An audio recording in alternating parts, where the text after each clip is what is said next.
இன்னைக்கு பொண்ணு பார்க்க வராங்களாமே உனக்கு? ஏய் ஏன்டி அழுவுற? ஏன் அழுவுற? இப்ப நீ சந்தோஷமா இருக்கணும். என்னாச்சு ஏன் அழுவுற? இந்த கல்யாணத்துல உனக்கு விருப்பம் இல்லையா? எனக்கு ஒண்ணு இல்லடி மேனகா.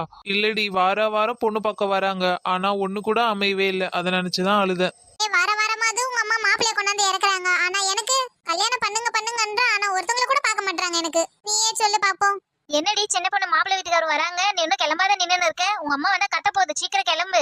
ஆமா, மாப்பிள்ளை வீட்டுக்காரங்க வராங்கல்ல, உங்க வீட்டுல என்னென்ன பண்டை சுட்டு வச்சுக்கிறீங்க? ஓ, அந்த பண்டத்தை சின்னதா நீ வந்தியா? தீ மூட்டை. ஆமா, அடிக்கடி உங்க வீட்டுல தான் மாப்பிள்ளை வராங்க.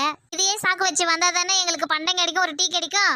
உங்களுக்கெல்லாம் யாரு சொல்லி விட்டது? மூக்கு வேர்க்குமோ? அத போய் உங்க அம்மா கிட்ட கேளு, உங்க அம்மா தான் சொல்லிட்டு திரியறாங்க. அந்த தேனு பேனுக்கு அறிவே கிடையாது. சரி வா சின்ன பொண்ணு, உனக்கு நான் புடவை கட்டி விடுறேன். ஆமா, எனக்கு புடவையே கட்ட தெரியாது பாரு. அதெல்லாம் நீ அப்புறமா கட்டிக்க. இப்போதைக்கு பொண்ணு பார்க்க வராங்கல்ல, இப்போ வந்து நாங்க தான் கட்டி விடணும். உன்னை வந்து உட்கார வச்சு மேக்கப் பண்றேன், வா. போங்கடி, நீங்களும் உங்க மேக்கப்பும்